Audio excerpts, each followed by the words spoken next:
Kelly, are we squared on that thing back there? Okay. All righty, we're straight up at 1 o'clock, so we'll get started. First of all, thanks for coming. My name's Tim George. I am the Chief of Police for the City of Medford. To my right is Detective Tony Young, who's the case agent in this homicide case. To my left is Lieutenant Mike Boudreau, who's the commander of the Investigation Division, also our Public Information Officer. So we put this out yesterday to get you all here for a number of reasons, but there's a couple things I want to talk about first just to summarize this case. We do not have a suspect at this time, okay? We are diligently and with all hands on deck trying to develop a suspect and bring this case to resolution. That is job one at MPD, and it will be for the next considerable amount of time until this is done. There are family members here, and Susan Huson, the wife of the deceased, is here and will speak to you just at the end of this. So I'll do a short summary, tell you what we're after, tell you what we're trying to do, trying to get some folks identified that are potential witnesses, and I'll open up for a few questions, and then we'll get to Susan and her statement as well. But as you know, on Saturday, October 20th, at about 10:41 in the evening, the valet cab driver, William Huson, picked up a fare on North Front Street between Main Street and 6th Street. We went over this previously when this case occurred, but I want to refresh everyone's memory. As you can see, the cab fare was picked up between 6th Street and Main Street on Front Street at about 10:41, and that cab fare was driven out to the area on East Vilas Road near Hilo Drive, where we believe the crime occurred. And we're still maintaining that this was a robbery homicide based on the evidence that's presented to us at this time. And then from that point, the perpetrator drove the victim's cab to the parking lot on 9th Street and Almond. On Almond or 9th Street.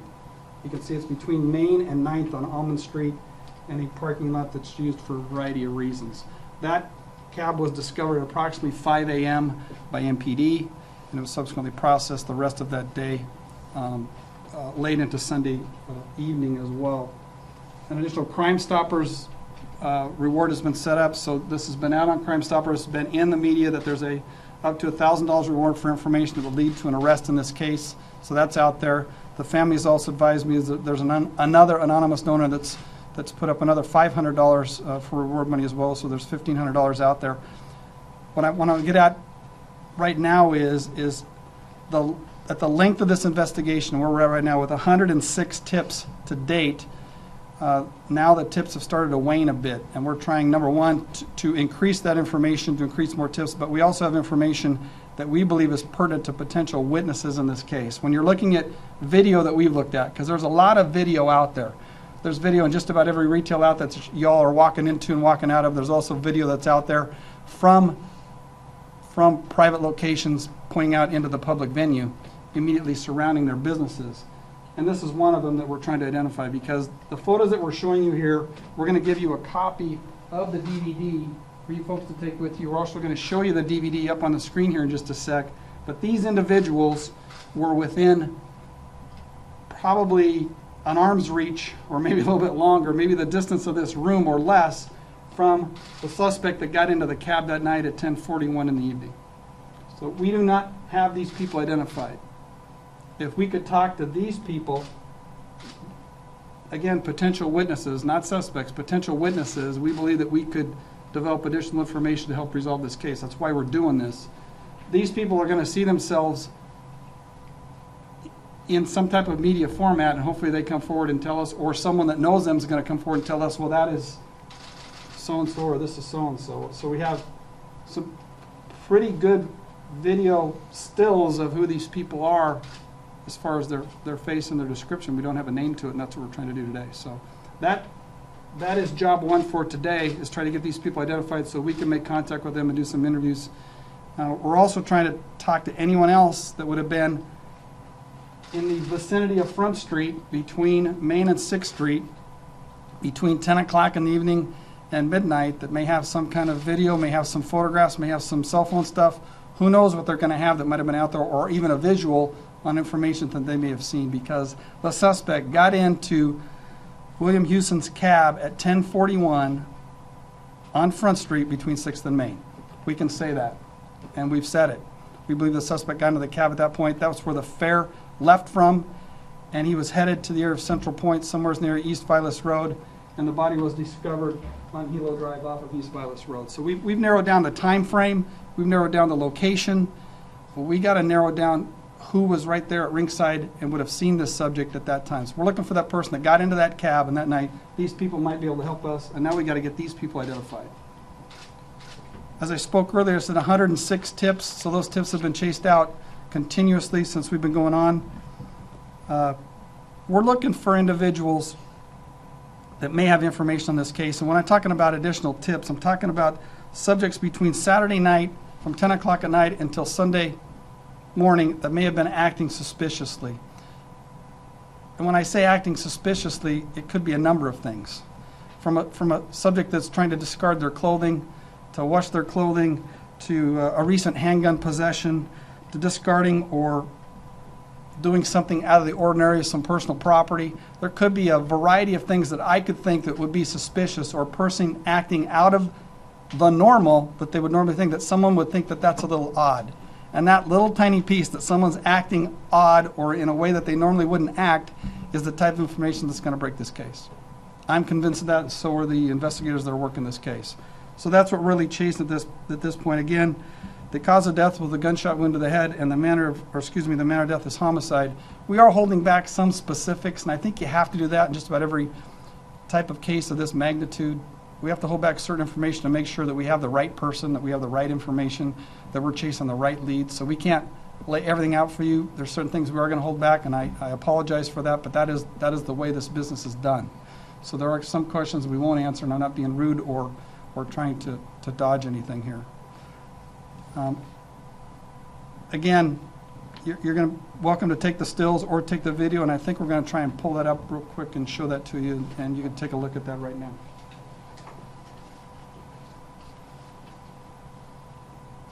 Okay, there's one of the females right there that just walked by that we have the still of, which is right here.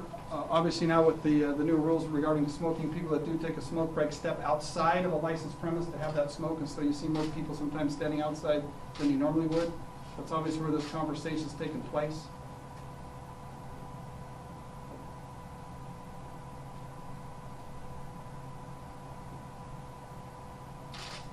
There's the female that we'd like to identify because we'd like to talk to her, and also that male subject standing right there next to her. So those are the stills that we have as well. Is that pretty much it, Kelly? That's it. All right, thank you.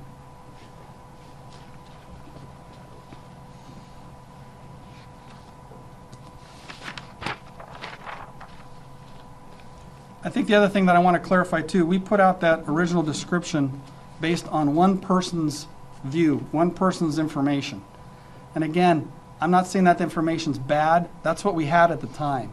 And so we ran with it. I'm not saying that it's incorrect. I'm not saying it's correct. But I don't want to get fixated on that, and I don't want people that would be contemplating a tip to us thinking that, well, if the person doesn't have a pockmarked face or acne on their face, then they're not the one. Or if the person doesn't have a Carhartt-style jacket, that they're not the one. I could think of a lot of situations where, over the years, at least in my career, where someone has said they had a ruddy complexion, and someone say, well, it was sunburned, or someone say, well, they were tanned. Well, which one is it? Because everybody has a little bit of a viewpoint of what it is, and so I don't want to get wrapped around the axle on this one description from one person, that that's the only description of the person that got into that cab as the suspect we're looking for. And try not to tunnel it to that. We're trying to span that out a bit, make it wider, more concerned about seeing the person get into the cab and who saw that person get into the cab to make the identification on who he is, number one. And number two, someone that was doing something that they normally wouldn't do.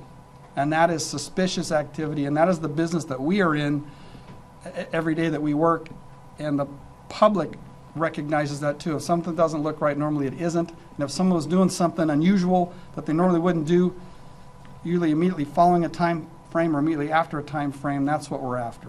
And so it's the suspicious activity, number one, and not get so tunnel vision on this description, because that is one person's view from about 30 seconds of looking at someone that they saw and gave us that description. I'm not saying that it isn't right. I'm saying that there could be variations of that description, and other people may have seen something that looked a little bit different than that. So again, I think that helps us if we can widen that and not focus on just that description.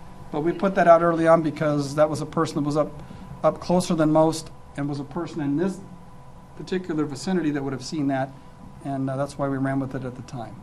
So I'll certainly entertain some questions. Not to overstate the obvious, but what you're saying in all of this is somebody has some information that they haven't let you know about yet in this case from the police, right? They probably don't, either they don't know it or they don't want it, one or the other. I believe that, absolutely.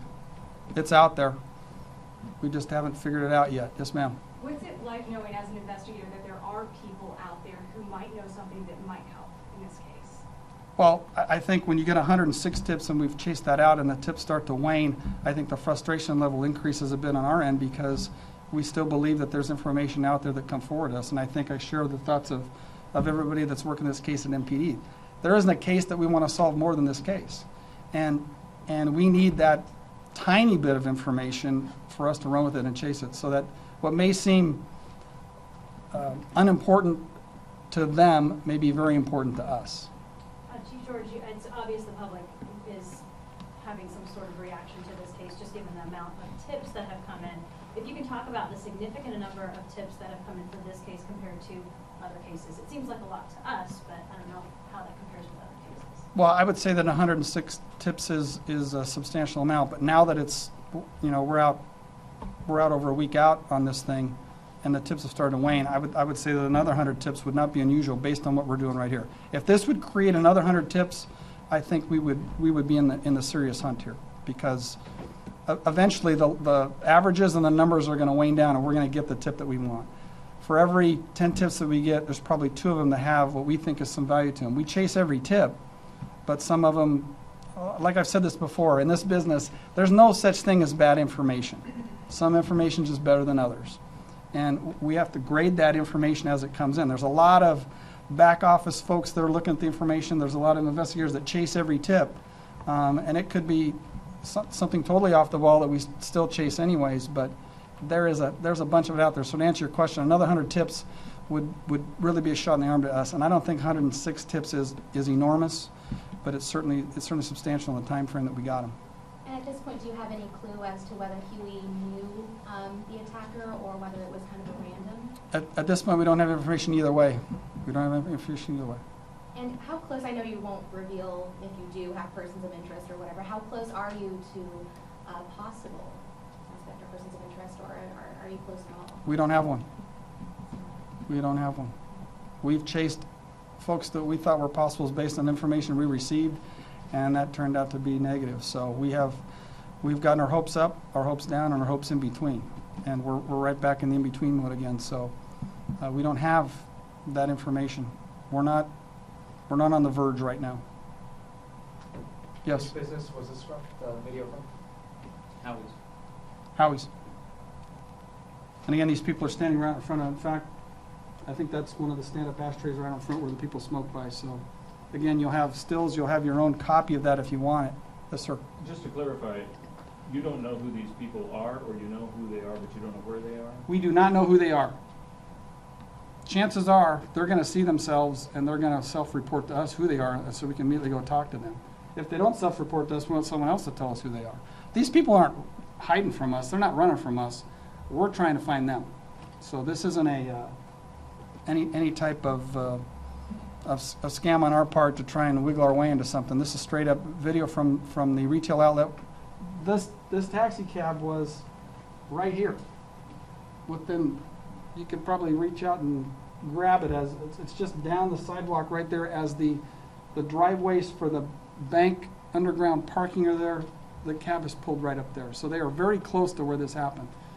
And we want to know a lot of things. Was the person that got in the cab milling around here? Did they talk to someone? Did they see someone? There's a lot of questions that we want to ask these folks about what was going on that night. Because with an unknown suspect, we don't know if where that suspect was within 30 to 40 minutes prior, up to an hour prior, if that suspect would have been in that area. So these people are huge to us right now. That's why we're doing this. It's tough for us to identify these folks without doing this, without eating up a ton of time and personal hours doing it. That's a lot of additional work, and you folks can really assist us in reducing our workload to get these folks identified.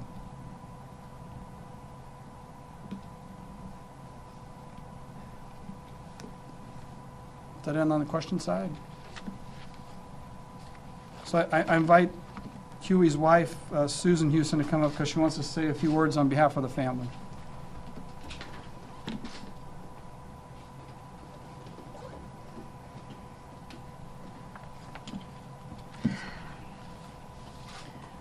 Hello, my name is Susan Huson.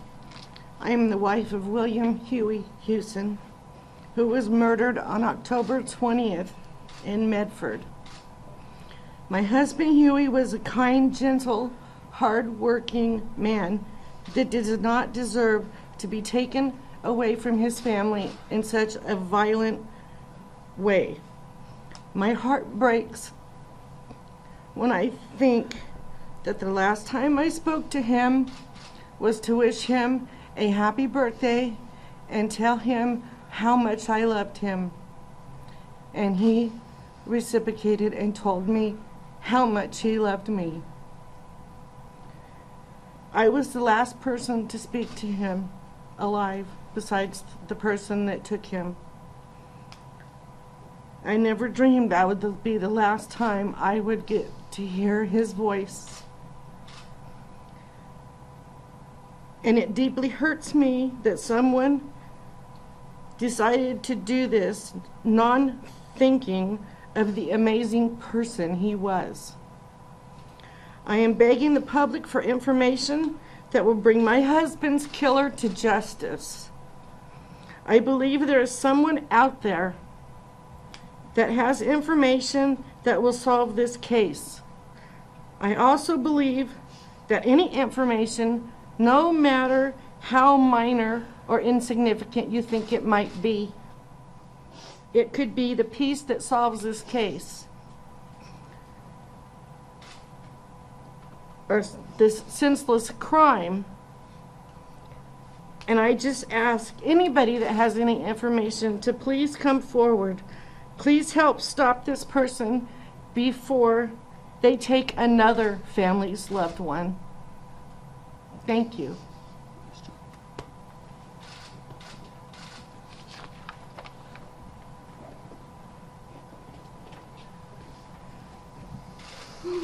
There are a number of other still photos here, another Crime Stoppers release, and some other information on the table you're welcome to. There's nothing that's on this table that's certainly prohibited from you folks from having, so I appreciate you coming, appreciate you getting it out to us, and we will give you an update on the number of tips that this creates within the first 24 hours, so we appreciate that too.